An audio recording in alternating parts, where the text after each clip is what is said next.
Dr. Andy Morgan, Peoria, Illinois. Kathy Morgan, Peoria, Illinois.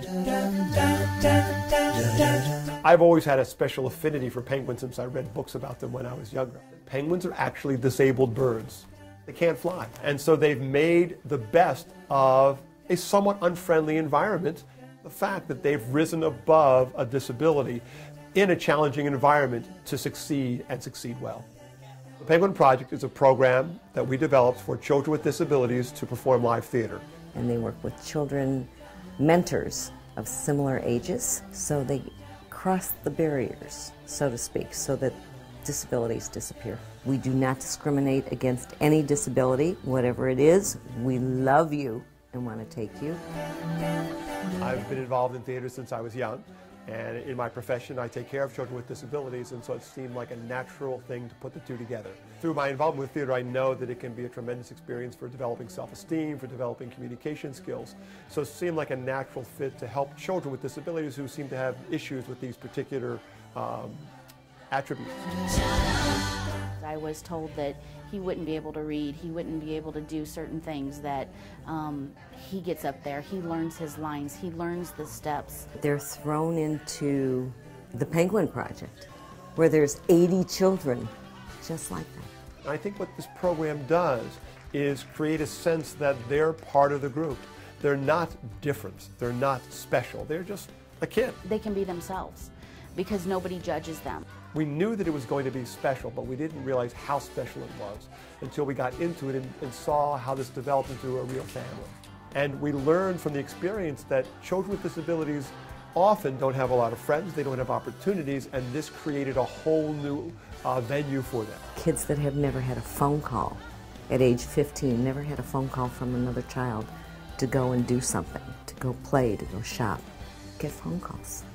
He was always afraid to maybe go up and talk to kids, to try and make friends, and now he doesn't have the fear that he had in the past. My friends, they teach me some respect. I like being with them. They're like right there by my side, and like, if I need help, they will be there for me and to help me.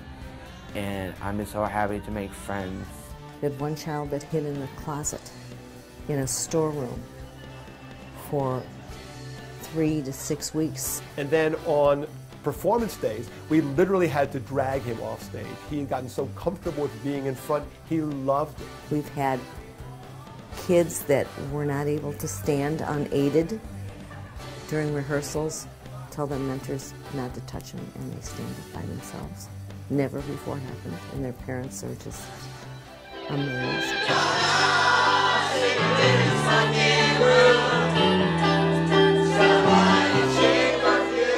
It's being on stage where you realize that you have a chance to come out of your shell. One of my favorite things is to turn around when I'm directing and I'm in front of the kids. I just turn around and watch the parents watching their children. And that is something that really is moving. I cry because they always give them a standing ovation. And it's just wonderful to hear people for the first time walk out of those doors and say, oh my gosh, that was wonderful, that was great, that was so inspiring. I think the audience goes there not having a clue what to expect. They walk away not thinking of them as children with disabilities. They're thinking, oh my gosh, what a fabulous show that was. And they forget that there's children with disabilities doing that. It feels kind of good having a lot of people look at me and think that I'm doing a great job. And I just like being out there with my friends, dancing, singing, and acting. I think it's hard to go to a Penguin performance and not start crying, to see, at least get choked up with what you're seeing on stage. We need to give kids with disabilities more opportunities to be able to interface with normal community activities, and I think that everyone will be astounded at how well they will do if they just give kids the chance. I'm just someone that's having a good time with a bunch of kids. It doesn't make me a hero, because they do more for me than I do for them. They're the heroes. I've provided a catalyst for some great things to happen, but if anything, I've been fortunate enough to bring out the best in kids and families. I don't think that they even realize that what they have done, not only for the individuals, but also for the parents, because it shows us that We don't always have to believe everything that we're told about our children, that they can exceed beyond other people's expectations of them.